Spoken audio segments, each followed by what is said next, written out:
Okay, in this video I'd like to run through some of the Math Excel questions from this week, and this is in preparation for our college algebra test number 4, unit number 4. So I believe this comes from homework number 12. So let's take a look here. I don't plan on completing all of these examples, A through D, but we'll choose one here. Let's work through part B, and you can use this technique to answer all three of the other sections. Now, with the question, we have to find the composite function and state the domain of it. We're going to do so for each of the examples here. So for question B, we're being asked to compose G with F in this order, and you should recall that this set of instructions is telling us to take G as our outer function and F of X as our inner function. So we're going to stuff the F function inside of the G function. So as I like to build these, I will create the fraction, because each of these are rational expressions. I'll create the fraction, and I'll use a placeholder here inside the G function, this outer function. We're supposed to have something plus 5 and something minus 8, according to the definition of G up here. And the something that gets placed inside of each of those is the F function, which is the entirety of x minus 4 over x plus 7. So everywhere that there was an x in the G function, we are replacing that with the entire function or expression, x minus 4 over x plus 7.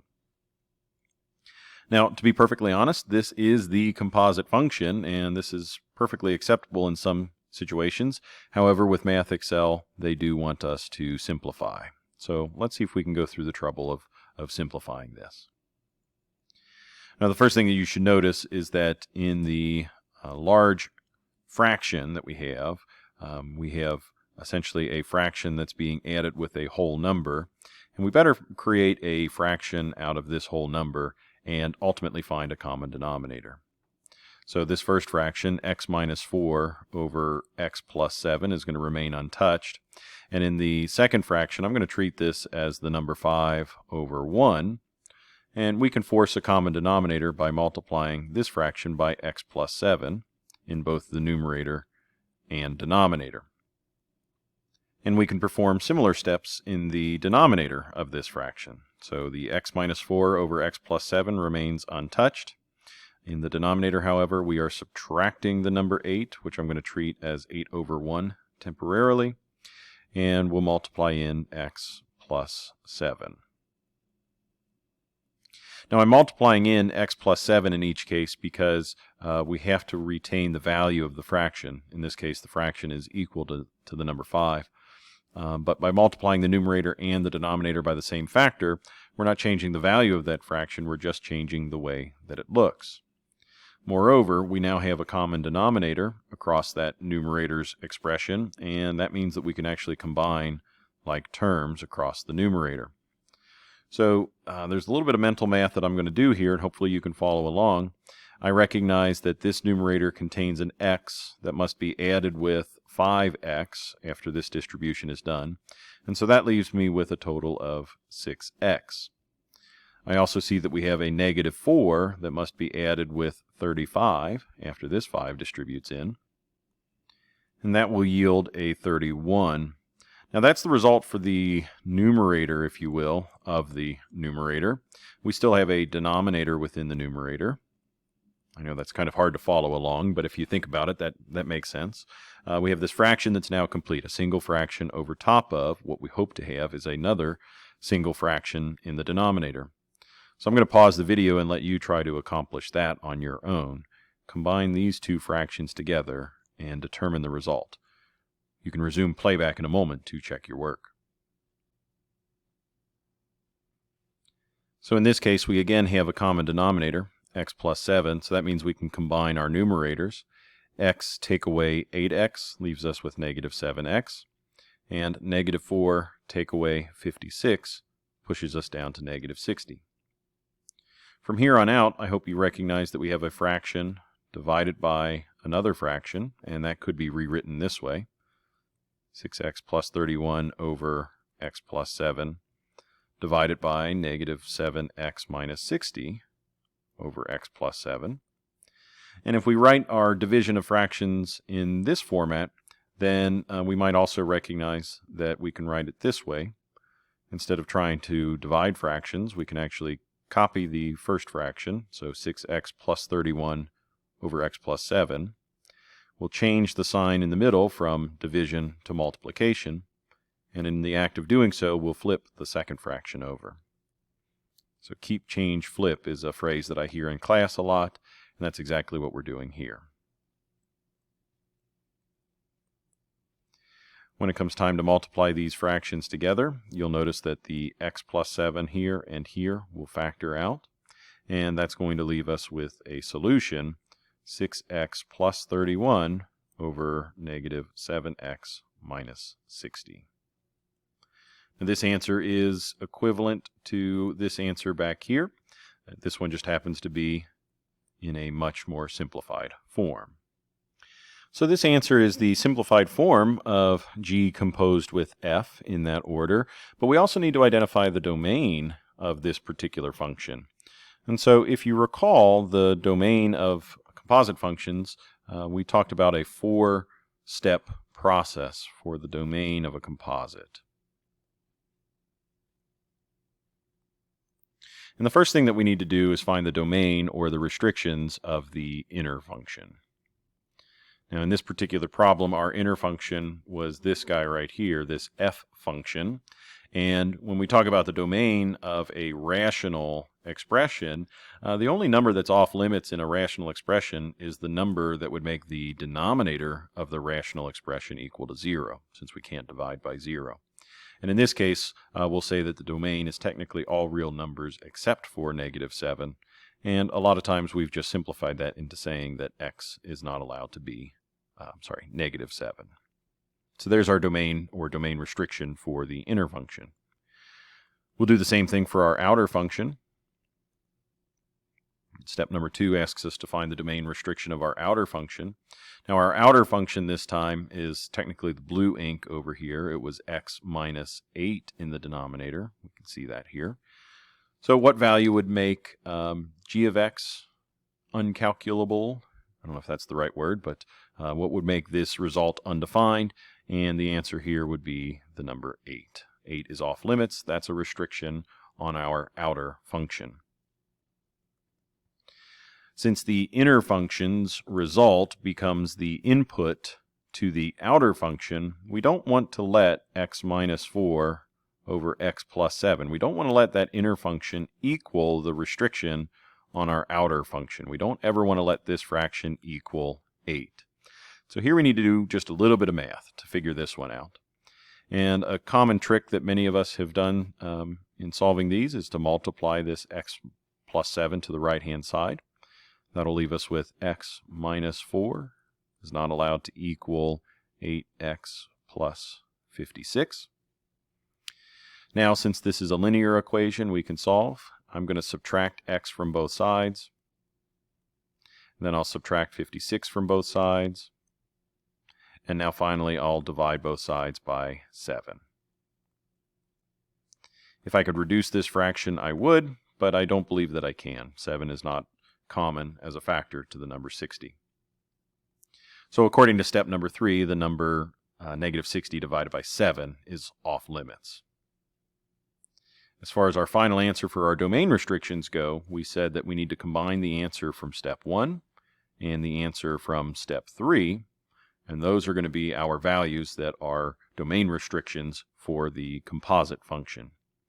So we're going to state that x is not allowed to equal negative 7 or negative 60 divided by 7. Now hopefully that makes sense. If you go back to this composite function in its original form way back here, you might recognize that if we tried using the number negative 7 in place of x, in either of these fractions we would have a violation. Negative 7 plus 7 is 0. So when we try to execute this expression at negative 7, we'll get a 0 in the denominator in these fractions, and we can't finish simplifying the result. If we had used the number negative 60 over 7, Well, based on the evidence shown right here, if I were to plug negative 60 over 7 into this expression, then the result would end up being 8, and I can't let that happen because if that expression equaled 8, then 8 minus 8 also equals 0, and we would ultimately end up with some large fraction divided by 0, which can't be allowed. That's not immediately obvious down here, or, well, maybe it is. Maybe you'll recognize that. I generally don't notice it here, but it's true as well. Negative 7 times negative 60 over 7 will equal 60 in this case, and 60 minus 60 is 0. And that would also be a violation. So I hope that clarifies the technique just a little bit. We talked about composite functions all the way back in week 11, the start of week 11, and identifying the domain of each, we have to use the process that was established there, or it takes some careful investigating on your part. Having completed part B, I think you can use the same techniques for A, C, and D. Just be careful with C and D when you compose a function with itself. You'll tend to see some interesting results. Please let me know if you have any questions on those. Now moving on to this next question, it looks like we're going to have a composition of functions because the surface area in square meters of a hot air balloon is given to us by this particular formula, where the surface area is dependent upon the balloon's radius as it's being filled. And the radius is increasing over time, and evidently the radius of the balloon is increasing based on this formula, where the radius of the balloon will be some calculated result based on time. The question given to us says to find the surface area of the balloon as a function of time. I would like to have the surface area based on t, not the surface area based on r. So I'll erase that equal sign. Okay. The problem that we have is that s is based on r, and we're also told that r, the radius of the balloon, is based on t. So as it turns out, we're actually pretty lucky here. We can take this r of t function and substitute it in place here. And if we evaluate the function s at r of t, in other words, if we compose s with r in that order, then that will generate a function s based on the variable t that we're after. So let's do that. We're going to treat s as our outer function. And our outer function is 4 pi times something squared. Our inner function is r of t, which would be 4 pi times 2/7 t cubed. Whoops. Let's put that here, 2/7 t cubed. Then we can simplify. Now, this power of 2 that's on the exterior of the parentheses can be distributed inside. And that, I think, is going to leave us with 4/49 t to the 6th power. We don't really need the parentheses anymore, but it's okay that they're there. We're just indicating that we're multiplying some results. I see that 4 can multiply by 4/49 just fine, and in effect we have 4 terms that are multiplying together, so multiplication's commutative. I can multiply in any order in this case. So I'll multiply 4 times 4 over 49 and get 16 over 49.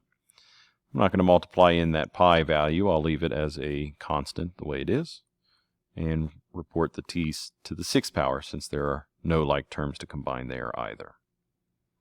So our claim now is that s of r of t is equal to this expression here, which indeed is some function for the surface area of the balloon based on the only variable t at this point. So that's kind of nice. In the scenario, the word problem that we've described, if we needed to find the surface area of the hot air balloon, we'd have to know what the radius of that hot air balloon was. But since we now have a function that calculates the surface area based on the amount of time that's passed since the balloon's being filled, filled, then all we need to use is the measurement of time to calculate surface area. And this equation doesn't look all that helpful at first glance, or it may seem kind of arbitrary, but knowing where it came from is it makes this very nice. We can totally understand what to do with this function now. Plug in a value for t, and the end result ends up being a surface area. Now for the last problem for this video, it can be a bit challenging if you're not careful here, if you're not paying close attention. So let me try walking walking you through this one and see if we can make some sense of it. The price P of a certain product and the quantity X sold obey the demand equation as shown. So the price that we can set for a particular object or product is equal to negative 1/6 times the number of products being sold plus 700. And evidently there's a restriction on this one so that we can only investigate between 0 and 4,200 products being sold. Now the cost for producing these products is equal to this equation here, so the square root of the number of products being sold, divide that by 100 and add 800 to it, and that tells us our total cost. Assuming that all items produced are sold, that's an important assumption here that makes our math a little bit easier. Find the cost as a function of P. Find the cost as a function of price. So this is kind of interesting. Right now we have the cost based on X, the number of products being sold. In fact, we could have written this function as not just C, but C of X. What we would like to have is a cost function based on price P. Now we're lucky in that price P is closely related to X, the number of objects being sold.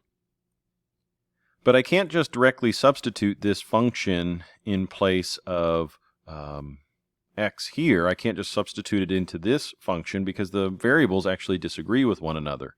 Had this been P at this point, then yes, I would do a direct substitution. But that's not what we have, and it's ultimately not really what we want. There's a hint provided to us. Solve for X in the demand equation and then form the composite. If we take this price function, negative 1/6 X plus 700, we're saying that price is dependent upon the number of objects being sold. In reality, I think it's just the opposite. I think the number of objects being sold is dependent upon the price that we set. If we change the price of an object, we will likely increase or decrease sales accordingly. So let's see what happens if we isolate X here. We can subtract 700 from both sides by working backwards through the order of operations, and then multiply both sides by negative 6. Multiplying by negative 6 will eliminate the fraction over here,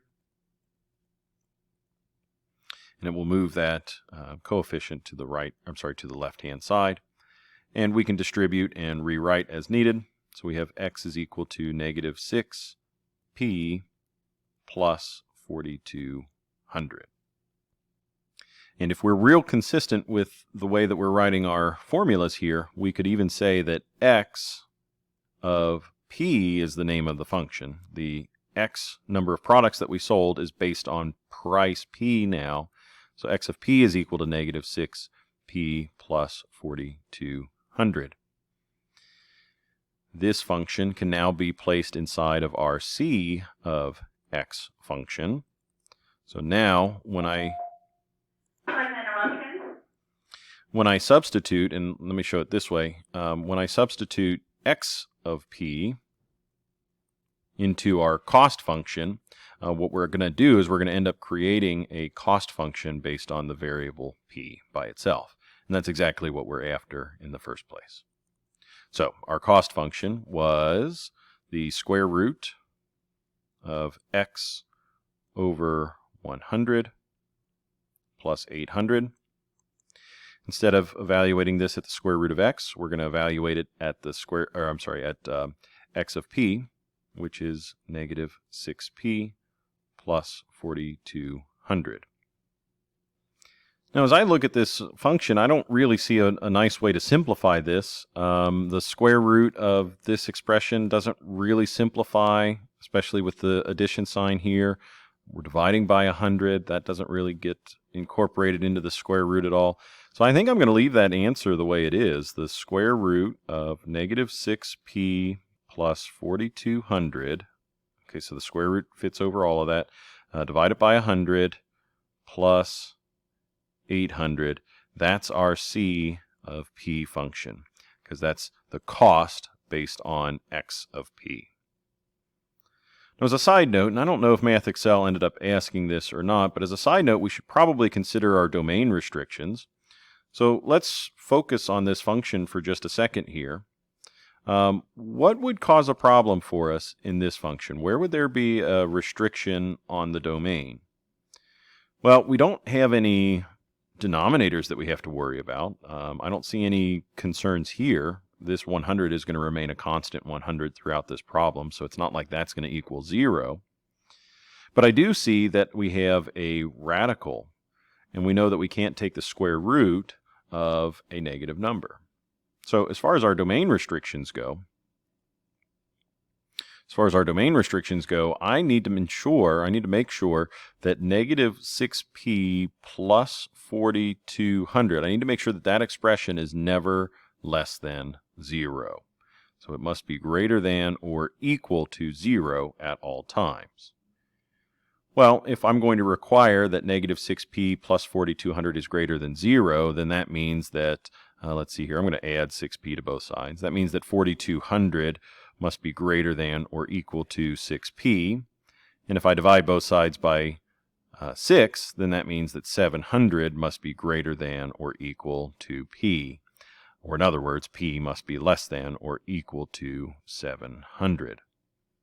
Now if you think about what we've got, p stood for price. So evidently, in order to determine the cost for producing these goods based on the price, we can only use price values that are less than 700. And to keep things realistic as well, I don't think we're ever going to let our price be below 0. So should the question be asked, I think an appropriate domain restriction here would be that our p-values in this function that we just reestablished must be between 0 and 700. So I hope this video helps. I've got a couple more practice problems that I'd like to work through, but I'll save them for the next one. Thanks for watching.